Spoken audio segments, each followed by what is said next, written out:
creo que le... lo había apagado, lo había apagado. Y yo pensaba que era para abajo. Bueno, pues ahora sí. Buenas tardes. Pues hoy clausuramos las 22ª jornadas de historia de Ceuta que lleva organizando el Instituto de Estudios Ceutíes, en concreto la sección de historia, coordinada por el decano Fernando Villada, y que en esta ocasión estas jornadas han tenido una protagonista en común que ha sido la mujer a lo largo de diferentes épocas, a lo largo de la historia. Y además yo creo que destacaría que todas estas mujeres de las que se ha hablado estos días y de las que también vamos a hablar hoy, pues tienen una característica que es la valentía de enfrentarse a una sociedad, a un mundo pues que no las veía aptas para ciertos aspectos, de los que ellas pues tuvieron ese saber hacerlo y no tenerle miedo a esa situación. Hoy tengo el privilegio de presentar a dos ponentes a los cuales admiro como profesionales, pero creo que admiro más como personas. Entonces, pues para mí la verdad es que es un orgullo el poder presentar a Francisco Sánchez Montoya, conocido por todos como Paco Sánchez, que es miembro numerario del Instituto de Estudios Ceutíes, del Centro de Estudios Históricos de la Masonería Española y de la Asociación Española de Historia Militar. Por sus publicaciones ha recibido la Medalla de la Ciudad Autónoma de Ceuta y el Premio de las Artes y la Cultura de Ceuta, siendo distinguido en 2002 con el Premio Nacional Manuel Azaña de Investigación Histórica. Sus investigaciones se centran en la historia contemporánea, especializándose en la Segunda República, Guerra Civil y Masonería. Es autor de libros y estudios sobre la historia de Ceuta y el protectorado español en Marruecos. Entre sus libros, El Real Álbum de Ceuta, Más de un siglo de carnaval, 100 años de historia gráfica, Ceuta y el norte de África, República, Guerra y Represión, 150 años de fotografía en Ceuta, autor del documental Imágenes para la Memoria, realizado en colaboración con Radio Televisión Ceuta, y Sánchez Prado, médico, diputado y alcalde de Ceuta durante la Segunda República Española. En 2018 publicó el libro Masonería en Ceuta, Origen, Guerra Civil y Represión. Y esta tarde vamos a conocer la historia de una mujer, la primera doctora en Ceuta, Antonia Castillo, Represión y Exilio. Les dejo con Paco Sánchez.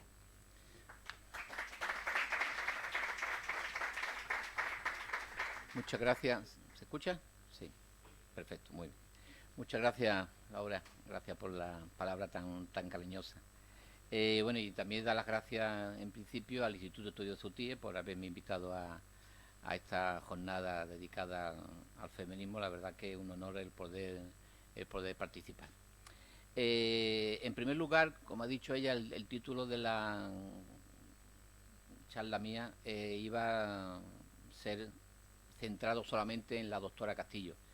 Pero bueno, al cabo de muchos años he ido recogiendo datos de diferentes mujeres que se exiliaron, diferentes mujeres que fueron represaliadas. Entonces, bueno, yo creo que también, por lo menos hacer un pequeño preámbulo, y después ya entramos en la doctora Castillo, pero hacer un pequeño preámbulo de estas mujeres, yo creo que nombrándolas es una forma también de dar un reconocimiento a estas ceutíes que lucharon por un país en democracia y en libertad, y que tuvieron que salir de nuestra ciudad o dieron lo mejor de sus vidas, que fue en su juventud, dieron lo mejor de sus vidas.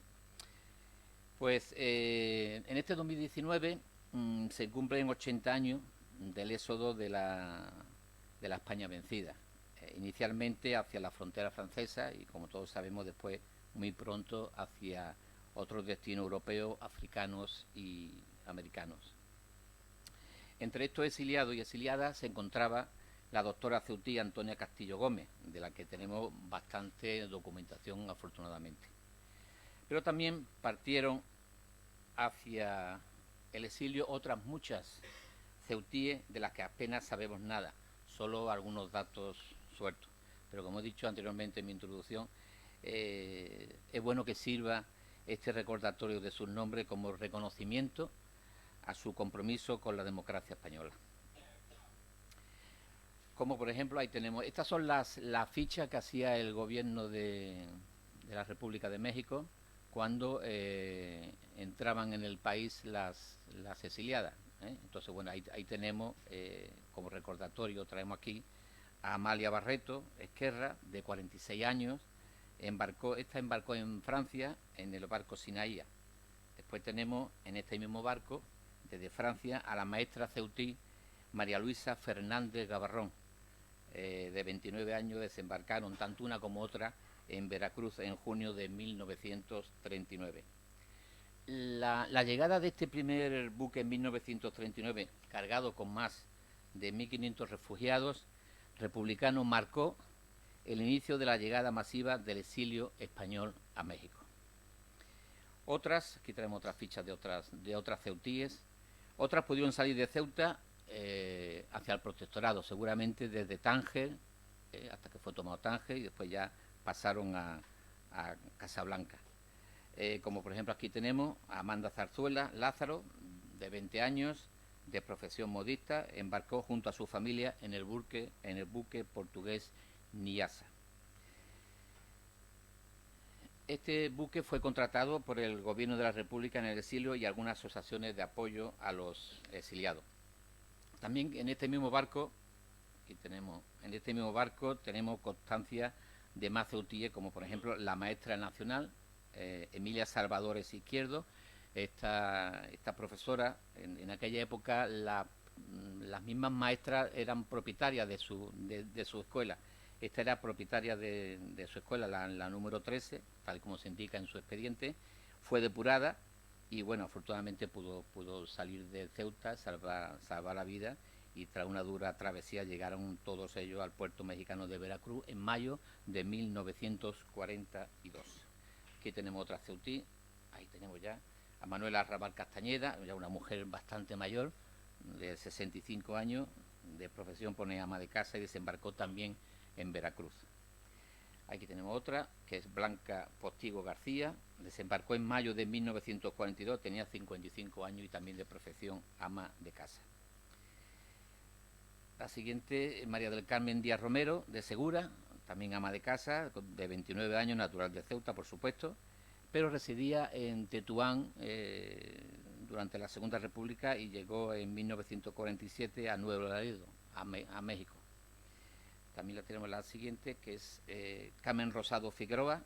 Esta tiene una pequeña historia, porque Carmen era la mujer del que era presidente o fue presidente del PSOE en Ceuta durante la Segunda República, Rafael Jiménez Cazorla.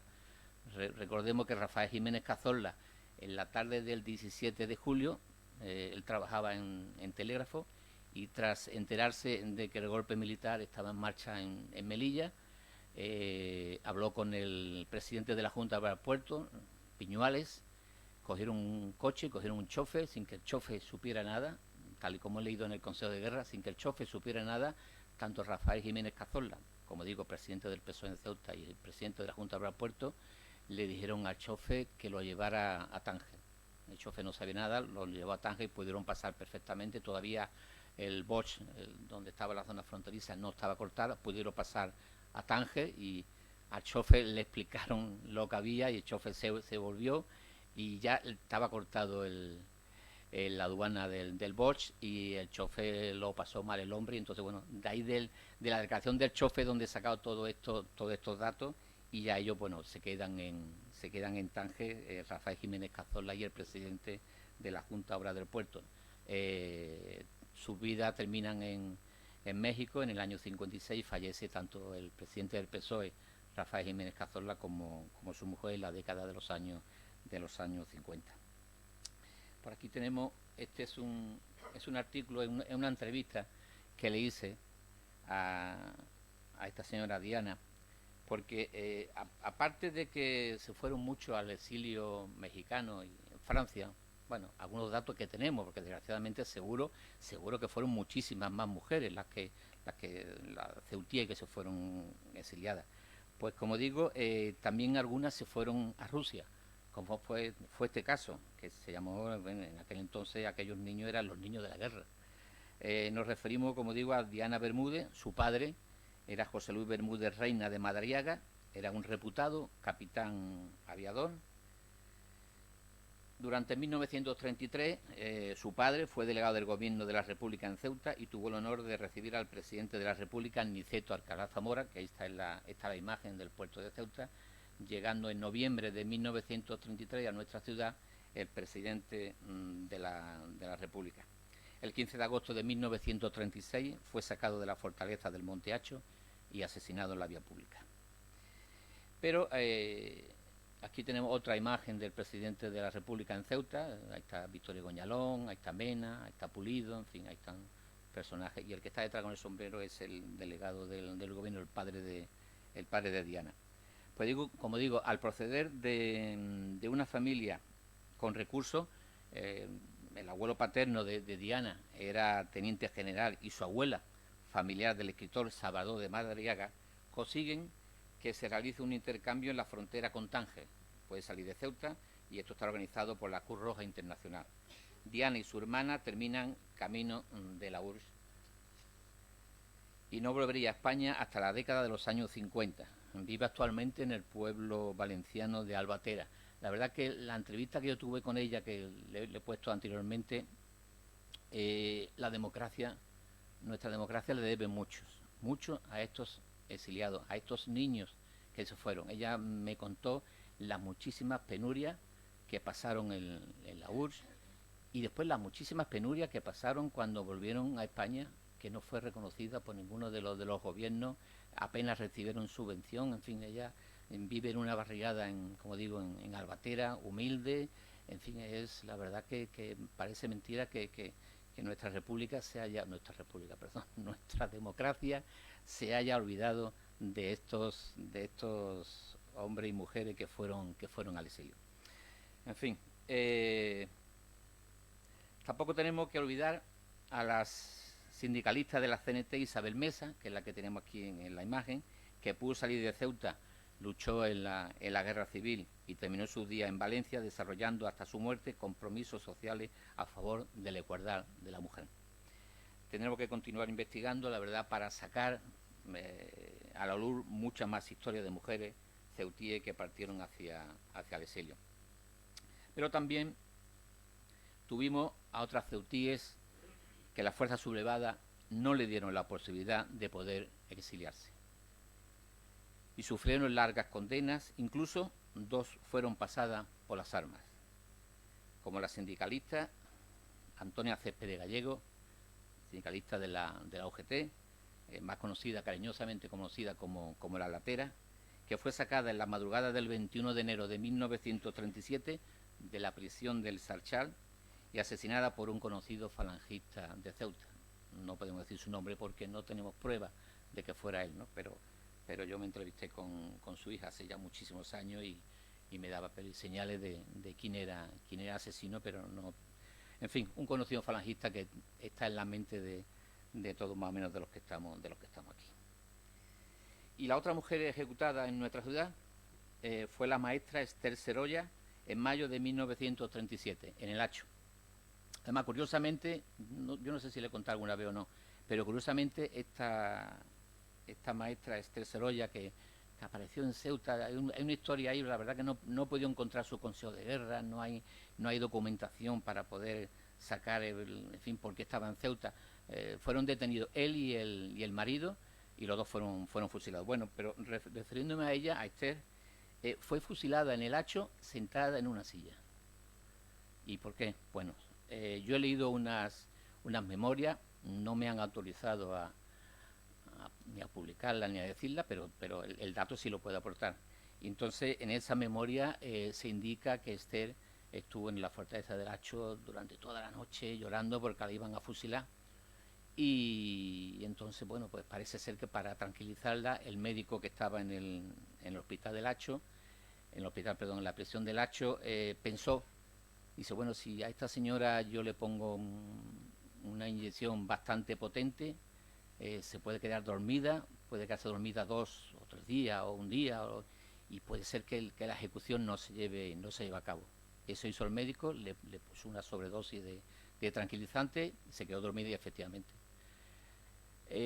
No fue como él pensaba, y en la madrugada del mayo de 1937 la sacaron, la sentaron en una silla y la fusilaron. Pero también, aquí tenemos, pero también otras ceutíes fueron represaliadas por algo tan bonito, por atreverse a ser libre y querer vivir en democracia. Y sufrieron, como he dicho, largas condenas, como por ejemplo Antonia Berrocal, que estuvo en la prisión del Sarchal, y su marido era concejal, Antonio Berrocal, su marido fue fusilado, y ella, Antonia Berrocal, además que hace poco la OGT, la memoria histórica de la OGT que lleva Pepe Mata, le hicieron un homenaje hace unos años, vino la hija, y Antonio Berrocal estuvo en el Sarchal, después estuvo en el puerto de Santa María, en el Dueso, bueno, estuvo toda la vida de cárcel en cárcel. Entonces, bueno, también tenemos que tener un recordatorio para esta mujer, para Antonia Berrocal, o también a Laura Trillo. Laura Trillo era la mujer del que era el secretario general de la Juventud Socialista, Antonio Parrado. Y bueno, ¿qué cometió? ¿Qué delito cometió Laura Trillo? Pues cometió el delito de esconder a su marido. Por allí no me voy a extender mucho, pero por allí por la playa Benítez había una fábrica de curtido, y allí el hombre, Antonio Parrado, estaba escondido, la mujer le llevaba comida cada cierto tiempo hasta que fue descubierto, y a él lo fusilaron, al secretario general de la Juventud Socialista, Antonio Parrado, y a ella estuvo en la cárcel de la prisión del Sarchá, y después de ahí igualmente pasó a Puerto de Santa María, en fin, igual que Antonio Berrocal, de cárcel en cárcel durante muchísimos años. La verdad que estos son los datos que más o menos he encontrado de muchísimas ceutíes, pero seguro que hay otras muchísimas más historias, muchísimas más ceutíes, mujeres, que desgraciadamente no tenemos conocimiento de ellas. Habrá que seguir investigando, habrá que seguir viendo papeles para sacarlo. Bueno, pues ahora nos vamos a centrar en nuestra protagonista, que es Antonia Castillo. Ahí la tenemos, a la doctora Castillo. Y bueno, para ubicarlo un poco, diremos que nació un 27 de noviembre de 1907 en Ceuta, por supuesto. Su padre, Enrique Castillo, era propietario de una fábrica de conservas, de las muchísimas fábricas de conservas que había en nuestra ciudad en aquellos años. El 28 de agosto de 1923, con tan solo 15 años, el rectorado de la Universidad de Sevilla expidió su título de bachiller. A principios del curso siguiente, lo que fue el año 1923-24, se trasladó a Madrid para estudiar medicina, carrera que finalizó con excelentes resultados con 20 años. Aquí tenemos otra imagen más. Eso. En 1929 vio la posibilidad Antonia Castillo, nuestra paisana, de volver a su ciudad y trabajar en ella. En aquel año se estableció la obligación de que los ayuntamientos con población superior a 10.000 habitantes debían tener un tocólogo municipal. En aquel entonces no decía tocóloga, lo daban por hecho que era tocólogo. Y se convocó la oposición. Se presentaron 5 candidatos, todos eran hombres, menos Antonia Castillo.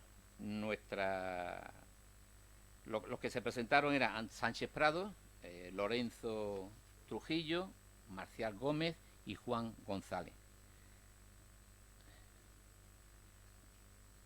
Tras finalizar las pruebas, en marzo de 1931, fue la que obtuvo la plaza con un sueldo de 4.000 pesetas anuales. Mientras tanto, el 12 de abril de 1931, se ha proclamado la Segunda República en nuestro país. En Ceuta, esa imagen tan conocida que ya tenemos todos, en Ceuta el 15 de abril se constituyó el ayuntamiento, donde el doctor Sánchez Prado era nombrado alcalde de la ciudad. Hacia 1932, Antonia Castillo ya se había independizado de la tutela familiar, vivía en la calle Camoy, donde también tenía su consulta, junto a su hermana África, que era enfermera. Ella veía y estaba viendo, como otras muchísimas ceutíes, muchísimas mujeres ceutíes, los logros que el nuevo régimen estaba consiguiendo para la mujer. Se abría en España una etapa democrática de grandes avances sociales, pero tal vez especialmente para las mujeres, un camino hacia la igualdad en una época de reivindicaciones feministas.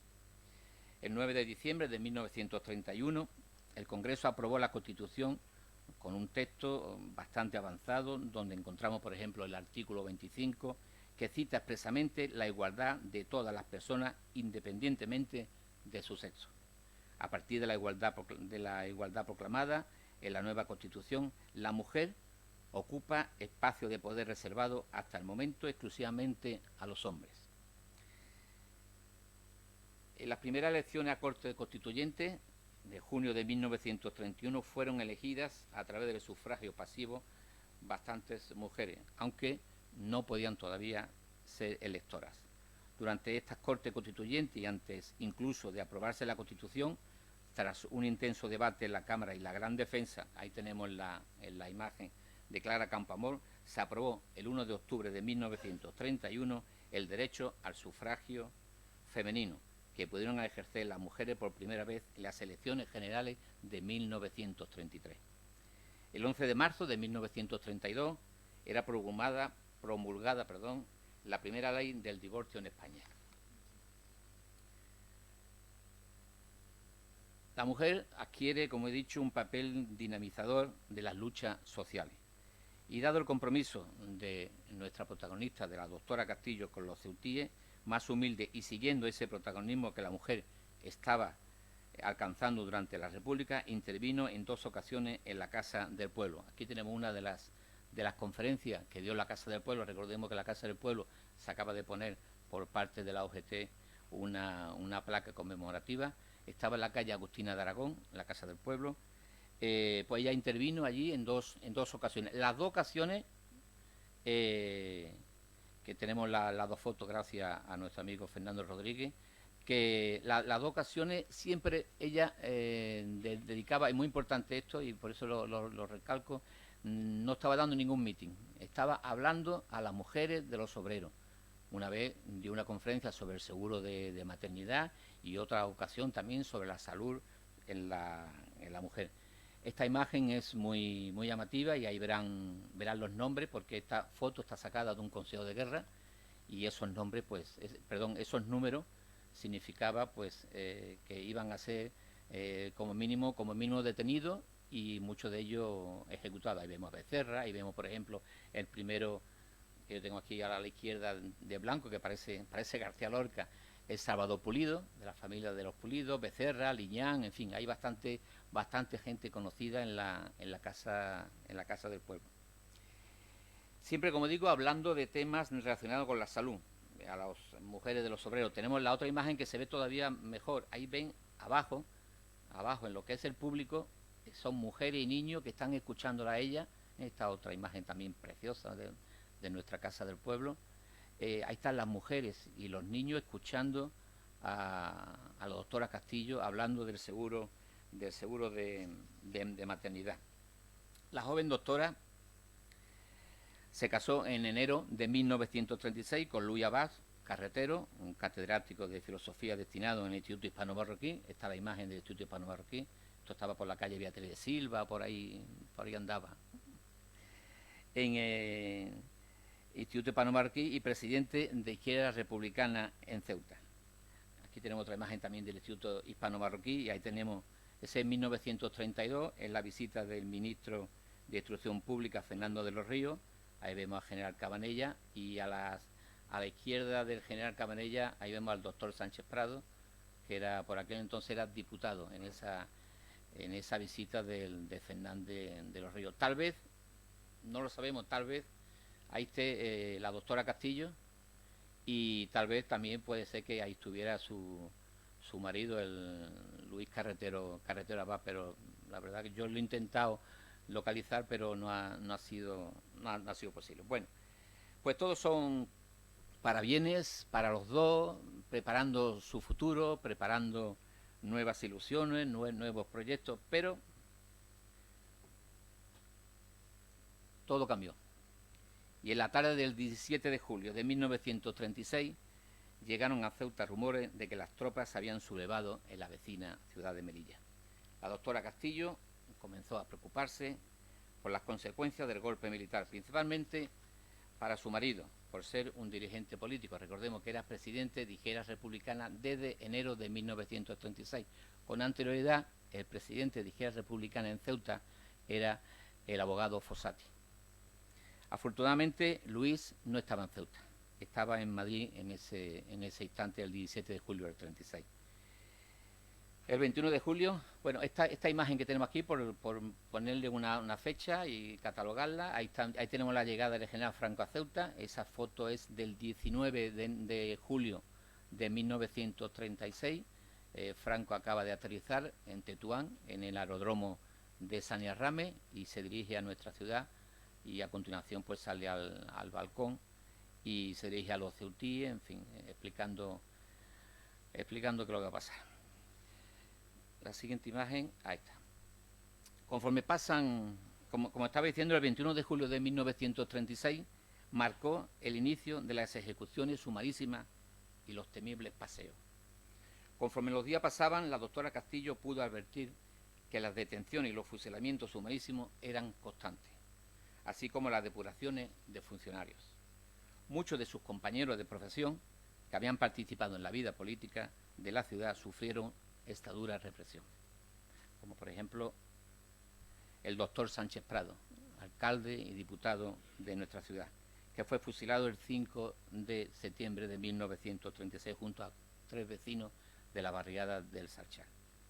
También tenemos que recordar a otros médicos represaliados, como fue el comandante médico Rafael Castelo, destinado en el Hospital Militar, el joven doctor Enrique Santiago Araujo, militante socialista, miembro de la masonería, igual que el doctor Sánchez Prado, miembro de la OGT, fue sacado de la prisión en la madrugada del 21 de agosto de 1936 y asesinado en la vía pública. O también el médico Enrique Velasco Morales, asesinado durante los primeros días de la sublevación. Había que cuadrar un poco la fecha y decir que entre el 17 de julio de 1936 y agosto de 1944, que tenemos constancia de las últimas ejecuciones, tal vez las hubo, yo no las he encontrado. Las ejecuciones, según las investigaciones mías, llega hasta agosto de 1944. A partir de ahí, yo he estado mirando hasta los años 60 y ya no me encuentro más. Pero como digo, desde el 17 de julio del 36 hasta agosto de 1944, 268 ceutíes fueron ejecutados en nuestra ciudad. Y cientos de ellos, como se puede empezar, represaliados con largas condenas. El 1 de noviembre de 1936, el alcalde teniente coronel José Tejero, que lo tenemos ahí a la derecha, de bigote grande, ordenó al servicio de vigilancia que se tomase las medidas represoras que hicieran falta contra el personal del ayuntamiento que hayan tenido alguna relación con la República. Valga como ejemplo, hay muchísima documentación, pero bueno, como ejemplo valga la sesión del 11 de diciembre de 1936, en la que la comisión gestora del ayuntamiento acordó la destitución de 23 funcionarios. La doctora seguía en su puesto de trabajo. Ella seguía trabajando, temerosa de su marido y temerosa también de lo que le podía pasar a ella. Hasta que en febrero de 1938 recibió la primera notificación, informándola de que su sueldo quedaba retenido en tanto su proceso se instruía. Se le acusaba de negligencia en su trabajo o de falta de atención a sus pacientes, nada más lejos de la realidad. Era una doctora perfectamente cualificada y perfectamente atendía a todos sus médicos, pero el nuevo estado le pasaba consecuencias pasadas durante la República. Dicho primer expediente tan solo fue el comienzo de un tortuoso camino del que, por desgracia, aún le quedaba mucho por recorrer. En otro escrito, que es este, la comisión depuradora le aclaró los fundamentos, se lo dejaba muy clarito. Primero, haber dado en cierta ocasión un mitin en la Casa del Pueblo. Segundo, ser simpatizante de la política de izquierda. Y tercero, no ser de confianza para el nuevo Estado y desafecta al movimiento nacional. O sea, estaba todo muy clarito. La doctora intenta defenderse, como otros muchísimos ceutíes que fueron represaliados, envía un pliego de descargo a ver si podía conseguir que estas acusaciones no se llevan a efecto. Pero de poco sirvió. El juez instructor le contestó sobre la conferencia en la Casa del Pueblo. Textualmente le dijo que se trataba de una conferencia de impacto social por el lugar donde se dio, aunque fuera dirigida a las mujeres de los obreros. Un año después de dar comienzo a su tortuoso litigio de acusaciones, recibe del fiscal militar otra nueva acusación. Esta está datada en 22 de mayo de 1939, un escrito dejando por escrito su sentencia. Textualmente dice que revistiendo su conducta una notoria peligrosidad, es permitida aconsejar que el funcionario de referencia no debe continuar figurando en el cuadro de los empleados del nuevo Estado. Y acuerda proponer a la comisión gestora del ayuntamiento su destitución y que además se adopten las medidas necesarias para que tampoco pueda volver a figurar en ninguna otra corporación del Estado. Las diversas sanciones impuestas a la doctora la obligaron a marcharse de su ciudad y buscar una alternativa y buscar un futuro. En Ceuta no podía continuar. Y causa baja en el Colegio de Médicos de Ceuta el 30 de julio de 1939. Pero además de su expulsión del ayuntamiento, vuelvo a repetir otra vez, como a otros muchísimos, cientos de ceutíes, en noviembre de 1939 se le instruye un expediente de responsabilidades políticas para indicarle la multa que debe abonar. Ahí tenemos otro, esto es otro de los documentos, en fin, de lo que todo he ido explicando. Ella abandona nuestra ciudad, me imagino con muchísima pena de dejar a su familia, de dejar a sus conciudadanos, y piensa en Burgos. No sabemos por qué razón, desgraciadamente no hemos tenido acceso a ningún documento el por qué ella se va a Burgos. Ella recala en Burgos, curiosamente, como sucedió en Ceuta, pasó a ser la primera mujer en formar parte del Colegio de Médicos burgalés. Pero allí, el presidente del Colegio de Médicos de Burgos, José Luis Inclán, y de singular adscripción franquista, pidió su informe sobre Antonia a sus colegas ceutíes, al alcalde, hasta los documentos, incluso hasta la Guardia Civil. Le pidió informe de la doctora Castillo para si la podía admitir en el Colegio de Médicos de Burgos. La información que le llegó no fue tan negativa como la que hizo que la expulsara de su cargo municipal en Ceuta. Todos los días, hasta 1945, la doctora se anunciaba en la guía facultativa del Diario de Burgos y textualmente en ese anuncio decía: Antonia Castillo, médico especialista en partos y enfermedades de la mujer, tratamiento moderno de la esterilidad, curas de adelgazamiento y engorde. Consulta en el Hotel María Isabel. Se estaba hospedando en el hotel donde tenía su consulta. Este refugio le permitió a la doctora Castillo madurar la idea de marcharse al exilio. Estaba viendo que en España eran todo trabas y bueno, y estaba pensando en ese exilio mexicano que emprendieron muchísimos españoles. Donde recordemos que todavía su marido desde el 18 de julio no lo ve, estaba en el año 45, y donde en México tal vez se podría reencontrar con su marido. Vamos a dejar por un momento a nuestra protagonista principal, a la doctora Castillo, y nos vamos a centrar ahora en su marido, en Luis Abad. Luis Abad, al finalizar la guerra, se encuentra en el puerto de Alicante, como otros muchísimos y miles de republicanos. Recordemos que en ese puerto se encontraba una persona muy querida por todos los ceutíes, como era Fructuoso Miaja. Fructuoso Miaja estaba en ese puerto. Él no pudo embarcar en ningún barco y fue apresado en el año 39 y fue, en fin, como ya hemos contado otras veces, en un campo de concentración de Albatera. Allí estuvo Fructuoso Miaja, después lo trajeron aquí a Lacho, Puerto Santa María, en fin. Y él se encontraba, Fructuoso Miaja se encontraba en el año 39 en el puerto. Pues como digo, Luis, el marido de Antonia Castillo, al finalizar la guerra, se encuentra en el puerto de Alicante como otros miles de republicanos. Allí esperan algún barco que les saque de la ciudad y los lleve al exilio. Y efectivamente embarcó en el buque Strasbourg con destino a Orán. Pero tras su desembarco fue trasladado al campo de concentración de Bogari, en pleno desierto. Unos meses después, Louis Abad consigue regresar a Orán, donde vive 10 años, dando clases de español, de inglés y matemáticas. Incluso, dado su buen hacer con los pinceles, expuso en la ciudad norteafricana en 2 ocasiones, vendiendo un buen número de cuadros. Y con ello pudo sobrevivir.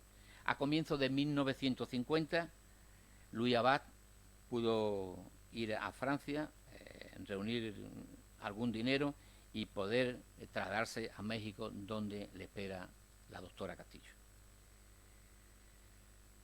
Este es el puerto de Orán. Mientras tanto, la doctora Castillo, en 1945, decidió definitivamente salir de España y tomar el camino del exilio. Primero recala en Argentina durante unos meses y después definitivamente se marcha a México. Fue una de las 25.000 exiliados a ese país. El gobierno encabezado por el presidente Lázaro Cárdenas, que lo vemos ahí, decidió ayudar a los republicanos españoles. En abril de 1946 ya se encontraba trabajando como facultativa en la ciudad de Tampico. Se especializó en el campo de oncología ginecológica, llegando a convertirse en una prestigiosa pionera en el estudio del cáncer. Incluso viajó a Nueva York con el objeto de ampliar sus conocimientos. Y por fin, en 1952, tras 18 años desde su separación, se reencuentran con su marido en México, con Louis Abad. Ya pueden organizar un futuro juntos en México, en el exilio. Los dos se integran en la vida intelectual de México, ella como destacada oncóloga y él desde 1956 profesor titular de la Cátedra de Psicología de la Universidad Nacional Autónoma de México, y publica un buen número, aquí hemos traído algunos, pero vamos, publica un buen número de libros allí en México. Todos eran éxitos para ambos, pero añoran España, como es lógico. Y en 1966 emprendieron viaje de vuelta con la esperanza de que la dictadura no les pidiese saldar viejas cuentas. Se instalaron durante algunos meses en Madrid y posteriormente marcharon a un pequeño pueblo de Almería, Gádor. Ignoramos si en ese tiempo, cuando volvió a España, sí volvió a su ciudad, sí volvió a Ceuta. No tenemos conocimiento, no tenemos ningún documento que no lo atestigue. Como digo, los dos se marchan a un pequeño pueblo de Almería, Gádor, me imagino que, bueno, para pasar desapercibido. Y a principios de 1971 falleció Antonia Castillo y Louis Abad el 13 de noviembre de ese mismo año. Los dos están enterrados en el pequeño pueblo almeriense de Gádor. Muchas gracias, espero no haberle cansado mucho con tantos datos.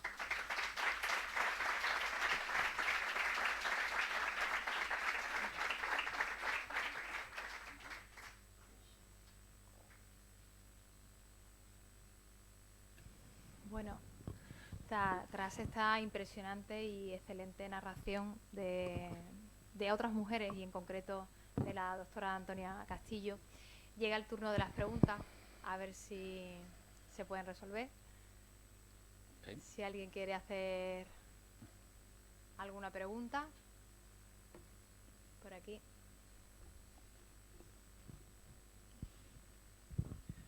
Paco, últimamente estamos viendo en Facebook muchas fotos de esa cárcel de mujeres que está ahí abandonada. Si a ti te dijeran a qué la dedicáramos ese edificio, después de restaurarlo y arreglarlo, ¿a qué lo dedicarías?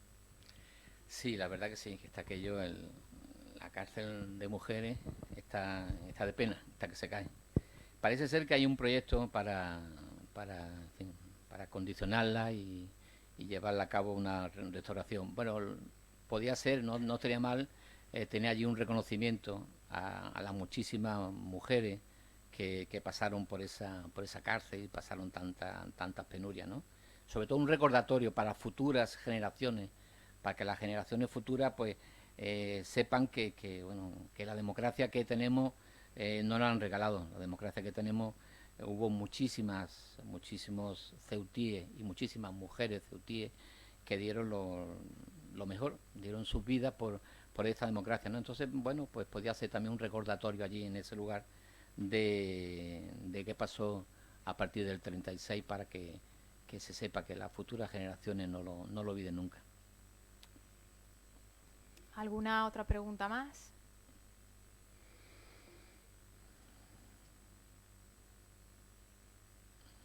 Por allí también.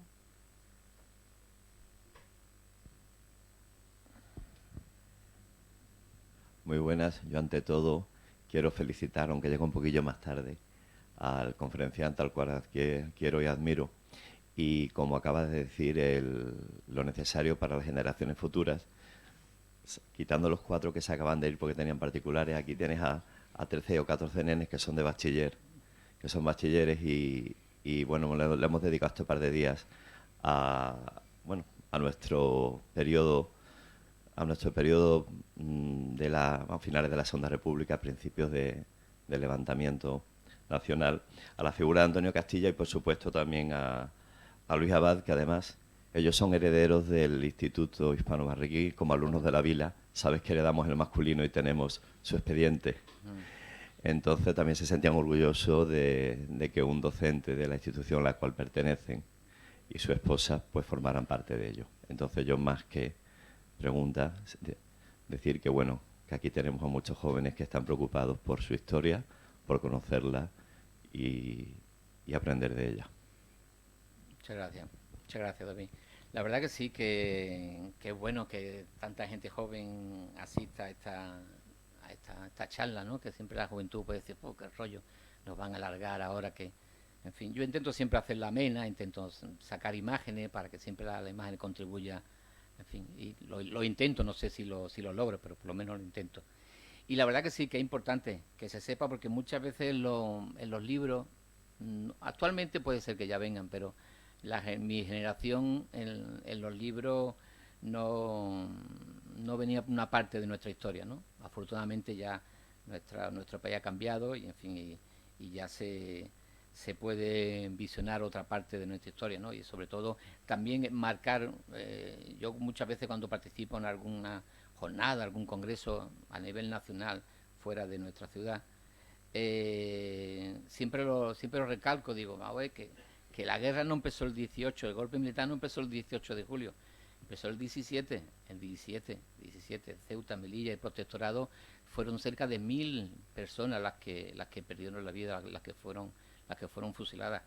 Y fueron fusiladas porque fueron fusiladas por una cosa muy sencilla, por luchar por un país en democracia, en libertad y por unos ideales, ¿no? Entonces es muy importante que los jóvenes sepan de dónde venimos, es muy importante. Gracias, David. ¿Alguna otra pregunta? Bueno, pues entonces creo que nos da tiempo a hacer un breve descanso y ahora retomamos la siguiente ponencia en breve, ¿no?